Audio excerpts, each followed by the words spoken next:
And so we are here. Our headline bout, right? The main event.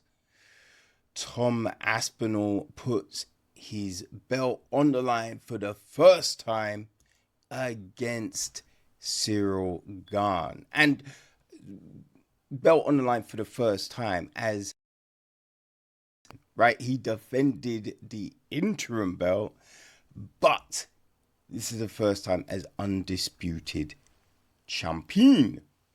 And yeah, I mean, look, everyone believes Aspinall wins this fight. I think Ciryl Gane is really good. You know, obviously, he's judged on his fight with Jones because he did nothing, right? He did nothing. That was just simple for Jones. And I think people forget the Ngannou fight, right? I think they forget that fight because he was winning that fight. It was just he did something stupid in the last round, right? If he had stayed on top, he wins that fight. Instead, he dropped for a leg lock, which, why? Why do you do that? You know what I mean? It was so dumb. But other than those things, Gane has looked very good, right? Very good, right? He's 35, 6'4", 81-inch reach. Bon Gamon has a 13-2 overall record on a 2-fight win streak, right? Out of the MMA factory, 10-2 in the UFC. So he beat, as mentioned a little bit earlier, the Alexander Volkov by split decision in December 2024. That was his last time out, right? Stopped Sergio Spivak in the second round in September 2023. Got himself a performance of the night, right?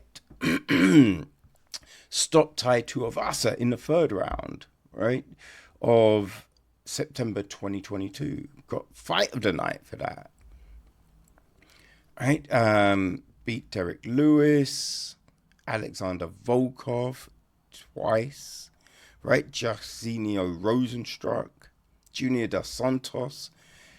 You know, the elbow situation where Junior was complaining crazily about that. Right, so he beat Tanner Boza, Dontel Mays, made his debut over Rafael Pezzo, arm triangle in the first round. That was August 2019, right? August 2019. So, you know, he was doing Muay Thai right before that because, you know, France didn't have MMA back in the day. Right, so he fought a lot of Muay Thai, kickboxing, before finally getting into MMA. And he has got jiu-jitsu, right? He's got knockout power. Right, Gane is good, and he's one of these newer age heavyweights, right? Not huge, and got really good movement. So I think there is so much that he brings to the table in this fight, right? Like, you know, he's not a stationary heavyweight, right? And Aspinall has fought a lot of stationary heavyweights. So this is a different situation, right? But Tommy Aspinall, 78-inch reach. So Gane has got a 3-inch reach advantage. Aspinall's 15-3 overall on a 3-fight win streak. Right? He is 8-1 in the U1. So yeah, like as I said, he beat Ciryl, Curtis Blades, right? That was the interim belt defense. So that was July last year. November 2023, he stopped Sergey Pavlovich. That was for the interim belt, right? That fight there. He beat Marcin Tybura first round in July 2023. That was in London. So before that, it was a Curtis Blades first fight, right, where he blew his knee out. He's beat Alexander Volkov back in the day. As mentioned earlier, Sergey Spivak, right? He made his debut in the UFC in July 2020, right? Beat Jake Collier, knockout first round. And then Alan Baudot, first round, ground and pound, October, same year. Choked out Andrei Arlovsky, right?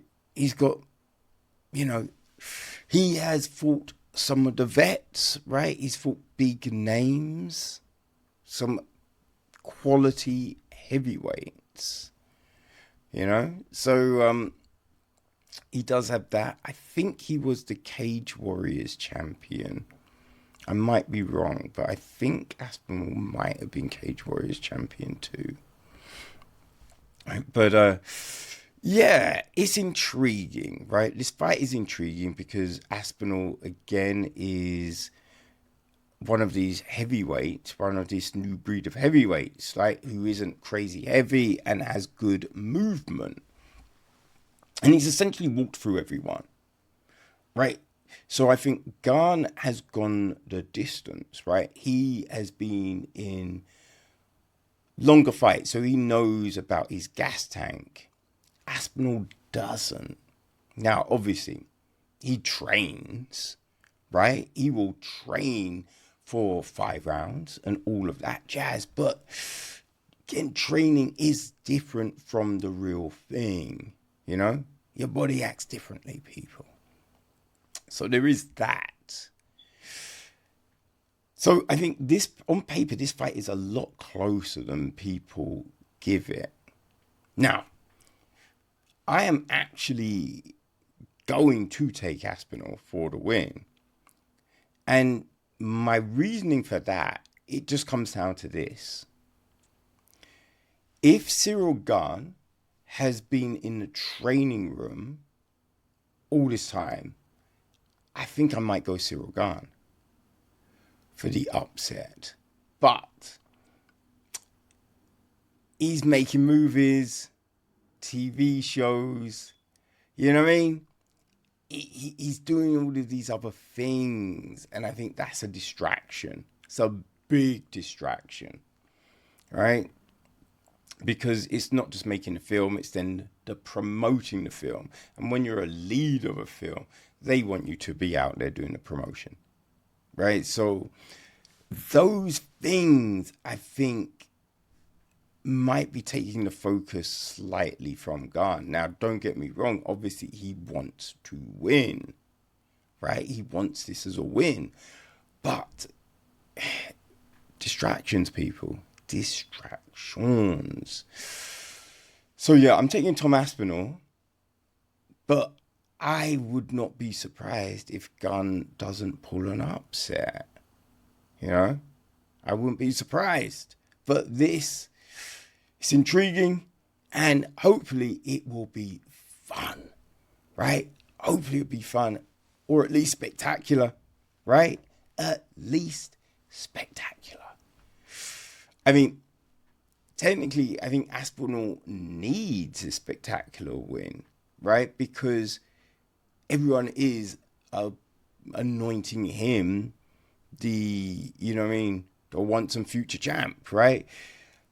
So he needs to go, yeah, that is me. I am him, right? He needs to put his stamp on it. So we will see what happens.